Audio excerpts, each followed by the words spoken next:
எமோஷனும், அதை பற்றி தான் நம்ம பேச போகிறோம். இப்படி ஒரு எமோஷ்னல் கான்டாக்ட் ஒரு ஃபோட்டோவில் இருக்குன்னு நம்ம யாரும் நினச்சி பார்த்துருக்க மாட்டோம். வேடன் மேடையில் பாடிட்டு இருக்கும்போது அவ்வளவு ஃபோட்டோஸ் வரும் அவருக்கு. அந்த ஃபோட்டோவை வாங்கி அவர் பார்ப்பாரு, ரொம்ப தேங்க்ஸ் அப்படின்னு சொல்லிட்டு அடுத்த பாட்டை பாடிட்டு போயிட்டே இருப்பார்.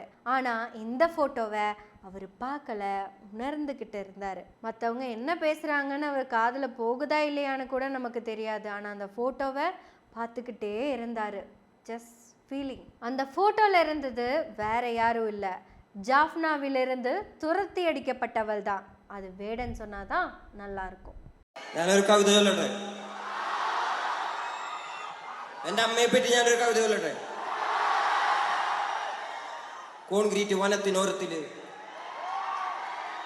വനത്തിനോരത്തില് നവീന അടിമകൾ വാഴും നരകം പോലൊരു ഇടത്തില് എന്നെ പെറ്റല്ലോ കല്ലുപോലൊരുത്തി, അവളെ ജാഫ്നയിൽ നിന്നാരോ തുരത്തി, അവളിൻ ഉദരത്തിൽ നിന്നും ഉരുവെടുത്തത് പരുത്തിയല്ലോ എരിക്കും തീ.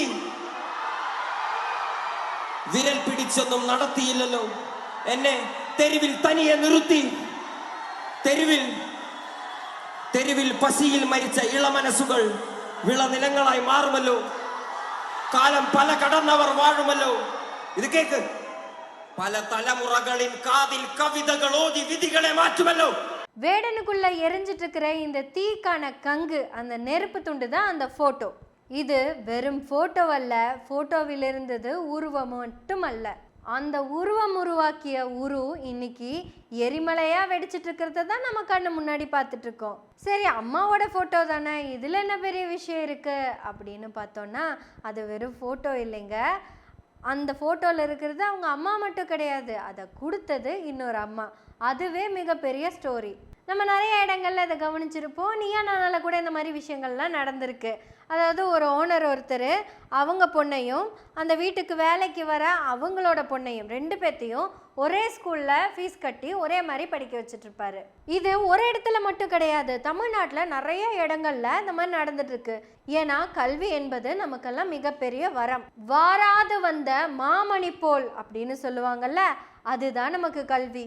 இப்போ அந்த ஃபோட்டோ வேடனுக்கு வரும் ஃபோட்டோ கிடையாது, அது அவனுக்கு கிடைத்த பிஹெச்டி பட்டம். அந்த பட்டத்தை கொடுத்தாங்கல்ல அந்த வேந்தர், அவங்கள பற்றி தான் நம்ம இப்போ பேசணும். நேரடியாக அவங்கள பற்றி அவங்க யார் என்னென்ன பேசுகிறதுக்கு எனக்கு அவங்கள பற்றி ஒன்றும் தெரியாது. ஆனால் அவங்க போட்டிருக்க அந்த உடை இருக்குல்லங்க, அந்த உடை இந்த சமூகத்தில் வேற மாதிரியாக தான் திரையிடப்பட்டிருக்கு. இப்போ நம்ம அந்த உடையை பற்றி தான் பேசணும். வேடணும் நம்ம கொஞ்ச நேரம் இங்கே இருக்கட்டும். அந்த உடையை பார்த்ததுமே சொல்லிடலாம் அவங்க ஒரு முஸ்லீம் அப்படிங்கிறத. முஸ்லீம்னா யாருன்னு தமிழ் சினிமாவெல்லாம் எடுத்து பார்த்தீங்கன்னா கொட்டி கிடக்குதுங்க அம்புட்டு கதைகள். அதுக்கு மேலே தமிழ் சினிமா காட்டுற அந்த அசிங்கத்தை பற்றி பேசுறதுக்கு எனக்கு இன்ட்ரெஸ்ட் இல்லை. உடனே யாராவது வந்து நீ மலையாளியாக இருக்கிறனால தமிழ் சினிமாவெல்லாம் திட்டுற அப்படின்னு சொன்னீங்கன்னா சொல்லுங்க, ஒரு பிரச்சனையும் இல்லை. முடிஞ்சா அவங்க தமிழ் சினிமாவில் இருக்கிற வில்லன்களோட பேரெல்லாம் மாற்றுங்க, அவ்வளோதான். அதுக்கு மேலே அதில் ஒன்றுமே இல்லை, நம்ம போயிடலாம். அந்த அம்மா ஃபோட்டோ கொண்டு போய் கொடுக்குறாங்க. வேடன் உறைஞ்சு பார்த்துட்டு இருக்காங்க. ஆனால் அந்த அம்மா வேடன்கிட்ட ஏதோ ஒரு விஷயத்த கன்வே பண்ணிக்கிட்டே இருக்காங்க. ஆக்சுவலாக அந்த மாதிரி உடைய நானும் போட்டிருக்க வேண்டியவள் தான். பெரியார் பாதையில் வந்ததுனால தான் கொஞ்சம் மாறி வந்திருக்கேன். ஆனாலும் அந்த தாயை நினச்சி நான் ஒரு இடத்துல பெருமைப்படுறேன். இந்த மாநிலமே கொண்டாடும் ஒரு மகனை நானும் வந்து பார்க்குறேன்னு வந்து பார்த்தாங்கல்ல, அப்போ அவங்க சொன்ன ஒரு வார்த்தை இருக்குல்ல, இவங்க அம்மாவை எனக்கு தெரியும், இவங்க அம்மா எங்கள் கூட தான் இருந்தாங்க, எங்கள் வீட்டு வேலைக்காரி இல்லை. நம்மக்கிட்ட தான் இங்கே பல கேவலமான ஜோக்குகள்லாம் இருக்கே. வீட்டுக்கார அம்மாவோட நைட்டியை வேலைக்கு வரவங்களுக்கு கொடுத்தா பாவம் ஹஸ்பண்ட் கன்ஃபியூஸ் ஆயிடுவார் அப்படிங்கிற மாதிரினா கேவலமான ஜோக்குகள் இங்கே ஓடிக்கிட்டு தானே இருக்கு. அவங்க எங்க கூட இருந்தவங்க. അമ്മയുടെ ഫോട്ടോ ആണല്ലേ നൽകിയത്? അമ്മയുടെ ഫോട്ടോ എങ്ങനെ കിട്ടി? അമ്മ എൻ്റെ കൂടെ കുറച്ചു കാലം എൻ്റെ വീട്ടിലുണ്ടായിരുന്നു. അമ്മയായിട്ട് നല്ലൊരു സൗഹൃദ ബന്ധം ഉണ്ടായിരുന്നു. അങ്ങനെയുള്ളൊരു ബന്ധമാണ്. അപ്പോൾ അവൻ്റെ അച്ഛൻ പറഞ്ഞിട്ടാണ് ഞാനിവിടെ വന്നതും ആ ഫോട്ടോ കൊടുക്കുന്നതും. அது அவனுக்கு பயங்கர சந்தோஷம்னு പറഞ്ഞ് അങ്ങനെ கொண்டுவന്നതാണ്. அப்ப அம்மையை காணும்போது ஜாஃப்னாவில இருந்து எப்படிப்பட்ட நிலைமையில அவங்க இந்தியாவுக்கு வந்தாங்க அப்படிங்கிறத நம்ம வேடனே உறக்க சொல்லியிருக்காரு. அப்படி வந்தவங்க அவங்க கூட இருக்கவா போறாங்க? நம்ம எல்லாரும் சொல்லுவோம்ல, அந்த மனசு தான் சார் கடவுள்னு. இன்னைக்கு அந்த உடை தான் சார் கடவுள். எனக்கு இப்படியும் ஒரு டவுட்டு வருது. ஒருவேளை அந்த உடைக்குள்ளே இருக்கிற எல்லா மனசுகளும் கடவுளாக தான் இருக்குமோ? ஏன்னா அந்த நீயா நானால தான் ஒரு மாமி சொன்னாங்கல்ல, கொரோனா சமயத்தில் என் உயிரை காப்பாற்றினது குல்லா போட்ட கடவுள்னு. அட மதுரையில் கூட ஒரு தத்தி இருக்காரு, அவர் பேர் கேட்டால் ஆதீனம்னு சொல்லுவார்.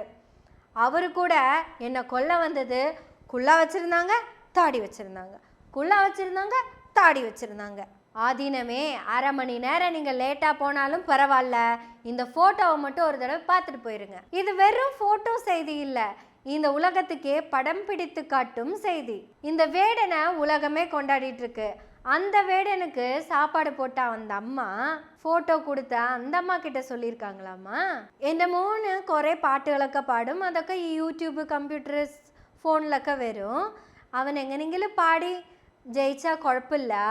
அதுக்கப்புறம் தான் அவங்களும் வேடனோட பாட்டுகளையும் യൂട്യൂബുകളെയും பார்க்க ആരംഭിച്ചിരിക്കാங்க. വേടന്റെ അമ്മയാണ്, അങ്ങനൊന്നും അറിയില്ലായിരുന്നു. ആദ്യം അറിയില്ലായിരുന്നു. വീട്ടിലെത്തി കുറച്ചു കാലം എൻ്റെ കൂടെ നിന്നപ്പോൾ എന്നോട് പറഞ്ഞ്, പിന്നെ ഇത് എൻ്റെ മോനെ ഇങ്ങനെ ഒരു പാട്ടുകാരനാണ്, യൂട്യൂബിലൊക്കെ ചെറുതായിട്ട് പാട്ടൊക്കെ പാടുന്നുണ്ട് കാരണം. അപ്പം എനിക്ക് വീഡിയോ കാണിച്ചു തന്നെ. അപ്പോൾ അവൻ നല്ല പാട്ടുകാരനായിട്ടുണ്ടെങ്കിൽ ഞങ്ങൾ രക്ഷപ്പെടും എന്നൊക്കെ പറഞ്ഞിട്ടുണ്ടായിരുന്നു. அன்னைக்கு வேடனா ஹிரந்தாஸ் முரளியான்னு தெரியல, ஆனா இன்னைக்கு உலகின் ஒடுக்கப்பட்ட மக்களின் உள்ளங்களை வேட்டையாடிய எங்கள் வேடன். அந்த அம்மாக்கும் பெருமைதான் எங்கள் வேடன்னு சொல்றதுக்கு. உண்மையாலுமே அது ரொம்ப ஹாப்பியான மூமெண்ட்டாக தானே இருந்திருக்கும். கண்டிப்பாக வேடன் ஒரு நாள் அவங்க வீட்டுக்கு போவான், அவங்க அம்மா இருந்த அந்த அடுக்கலைக்கும் போவான், கொஞ்சம் சால்ட் எடுத்து நாக்கில் வச்சுக்குவான், உப்பிட்டவரை உள்ளளவும் நினை, எங்கள் வேடன் எங்கள் வேடன். எந்த இடத்துலையுமே அந்த கோழிக்கோட்டு பெண்ணுக்கு நான் ஒரு ஓனர் அப்படிங்கிற எண்ணம் வரவே இல்லையே.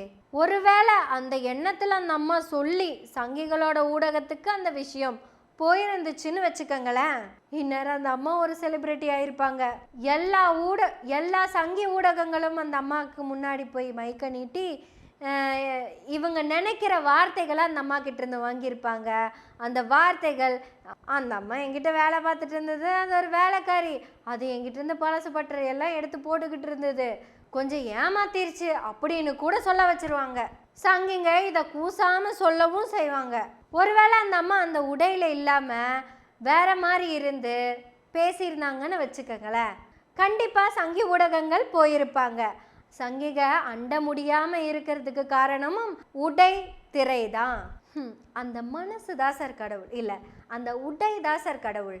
நம்மட வேடனை வேதியில் வந்து கண்ட இன்னொரு அம்மாவே.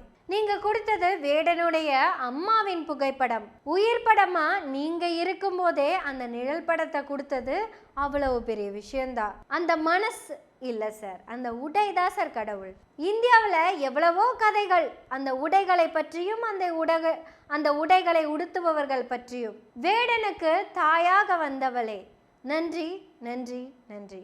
ஆக்சுவலாக ஒட்டுமொத்த ஊடகங்களும் இதைத்தான் கொண்டாடணும். ஏன்னா இது வெறும் செய்தி இல்லை, இந்தியாவுக்கு சொல்லிக் கொடுக்கப்பட வேண்டிய தத்துவம். மதங்கள் மாறினாலும், இனங்கள் மாறினாலும், மொழிகள் மாறினாலும், இந்தியாவில் இருப்பதால் ஜாதிகள் மாறினாலும், நாம் மனிதர்கள்னு சொன்ன இந்த படத்தை தான் நம்ம உலகம் முழுக்க போட்டு காட்டணும். இதுதான் உண்மையான இந்தியான்னு இந்தியாவுக்கே புரிய வைக்கணும். ஏன் ரெண்டு இந்தியாவை சொல்றேன்னு சொல்றீங்களா? ஆமாங்க, இங்க ரெண்டு இந்தியாவா தான் இருக்கு. மனிதர்களை நேசிக்கும் இந்தியா மகத்தான இந்தியா. ஆடு மாடு பன்னி நாய் பூனை கோழி அப்படி எது வேணாலும் அந்த தண்ணியை தொடலாம், இன்னொரு மனுஷ தொடக்கூடாதுன்னு சொல்ற அதே இந்தியாவும் இந்த இந்தியாக்குள்ளதான் இருக்கு. நம்ம மகத்தான இந்தியாவை நோக்கி பயணப்பட வேடனின் அம்மாக்கள் நமக்கு உதவட்டும். இப்போவும் இங்கே ஃபோட்டோ அப்படின்னு வந்ததுனால தான் இந்த சில்லற பையனை பற்றி பேச வேண்டியதாக இருக்குது. இதுக்கும் அவனுக்கும் எந்த வகையிலையும் சம்மந்தம் இல்லை. ஆனால் இது தற்கொலை தம்பிகளுக்கான செய்தி. ஒரு அம்மாவின் உண்மையான புகைப்படத்தை காமிச்சு கேரளாவையே வென்றெடுத்த வேடனின் மனதை வென்றெடுத்த ஒரு அம்மா.